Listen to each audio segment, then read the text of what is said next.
You've got to mean it, Harry. She killed him. She deserves it. You know the spell, Harry. A blinding jet of green light, a curse like no other, a spell with no counterspell. Unforgivable and inescapable, the killing curse, or the Avada Kedavra, is a curse you do not want your wand facing. Avada Kedavra was created with the simple intent of killing one's opponent in a duel. It kills the victim instantly, being our beloved Harry the only one known to survive it, and Dumbledore the only one we ever see deflect it. Draw your wands, for today on Fantasy Archive we go over Avada Kedavra and Dumbledore's workaround to deflect the curse not once, but multiple times. Avada Kedavra is characterized by a bolt of blinding green light accompanied by a rushing noise from the caster's wand. It lights up every corner of a room. Victims simply appear to have dropped dead, and their organs just instantly stop working. Though it is also presumed that the curse kills the victim by simply tearing their soul from the body.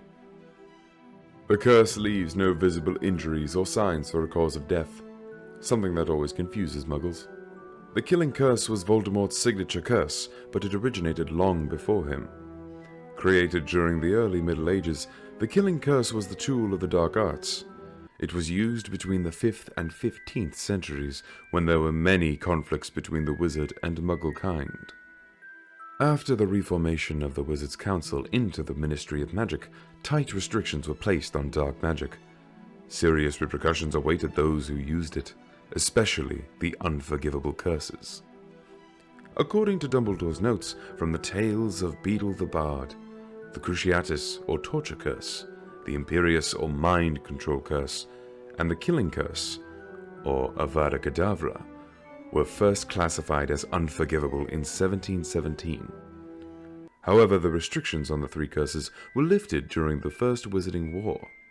This war took place at the height of Voldemort's power and caused widespread panic and fear among the magical and muggle communities. Barty Crouch Sr. was in charge of the Department of Magical Law Enforcement, and he used violence against violence in order to win the war against the Death Eaters. The ban on dark magic was reinstated once the war was won. The three curses were once again legalized when Voldemort took over Hogwarts and was made part of the Dark Arts class under Professor Amicus Carrow. However, after Voldemort's death, the three curses were banned again under Minister Kingsley Shacklebot.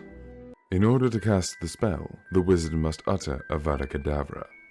Causing instant death by the word may be clean and simple compared to other spells, but it is not easy. The caster's mind should be filled with an emotion antithetical to the target, like hatred or rage. This calls for magical talent and a fair amount of mental strength.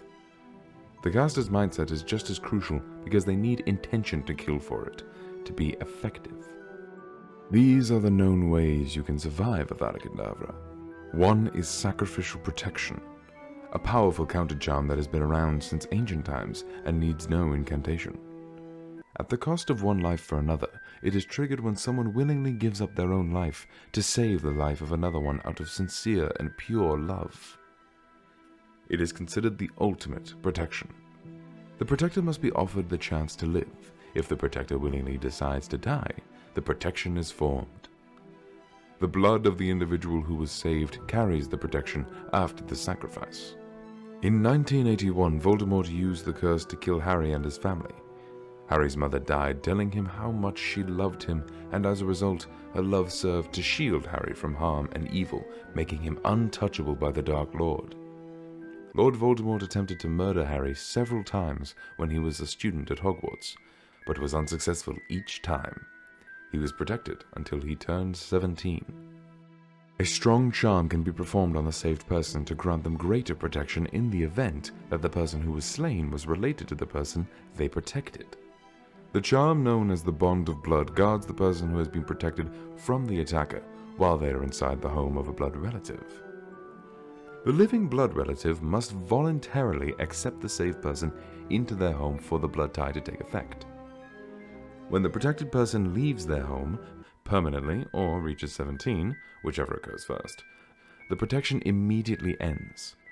This is why it was so important that Harry stayed with his Aunt Petunia during his summer breaks, because she shared the same blood as his mother.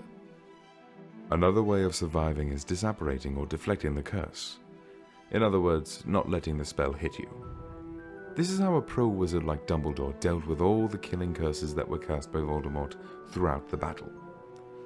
In the battle in the Department of Mysteries, Dumbledore saved Harry from the killing curse cast by Voldemort and also dodged the curse many times. This seemingly contradicts Professor Moody's statement in The Goblet of Fire about the unforgivable curses being unblockable and having no counter curse. While no conventional magic or charm can block the killing curse, it can be dodged and also physically blocked by another sizable object of sufficient density. This battle in the Department of Mysteries was the first major conflict of the Second Wizard War. During the duel, Voldemort attempts to hit Harry with the killing curse, but Dumbledore animated a golden statue to cover and shield him from the curse. Since an animated object has life in it, it can take the hit of the killing curse and spare another life. The headless golden statue of the wizard in the fountain sprung from its plinth and came between Voldemort and Harry and stretched its arm to protect Harry. The curse simply bounced off the statue's chest. Dumbledore also animated other statues to stop Bellatrix and warn the Ministry. When Voldemort raised his wand again to cast another killing curse, Dumbledore easily evaded it with a whirl of his cloak. After another miss by Voldemort, Dumbledore faced a jet of green from behind the silver shield. This time, the one-armed centaur came galloping and took the hit. At one point, Fawkes the Phoenix came down, opened its beak, and swallowed the killing curse, which caused him to burn and instantly be reborn. Dumbledore therefore didn't use any magic or charm to prevent the killing curse. Rather, he used the creative tactics of evasion and blocking with other physical animated objects. Therefore, the hack is placing a large enough object between the caster and the victim with agility. This calls for lightning reflexes, as most victims die in an instant. One must be mindful that if the spell happens to hit an inanimate object, a big explosion or fire may occur. Last but not least, we have wand loyalty. Wands won't hurt the wizard or witch they've chosen, but they'll either work against the user or fail to work at all. The reason that Harry lived after being hit the first time by the killing curse in Harry Potter and the Deathly Hallows is his mastery of the Elder Wand. Harry was in possession of the 3 items that comprise the Deathly Hallows. Though the Master of Death is said to be immortal, there is no certainty this is true. Nevertheless, the Elder Wand will not hurt its owner who, after Draco disarming Dumbledore and Harry disarming Draco, was Harry.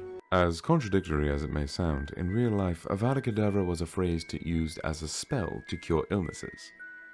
The words have its roots in Aramaic and are derived from abracadabra, which means let the thing be destroyed. The early Middle Ages in Europe was an era rife with many diseases and plagues, so it is likely its purpose was to kill viruses and bacteria.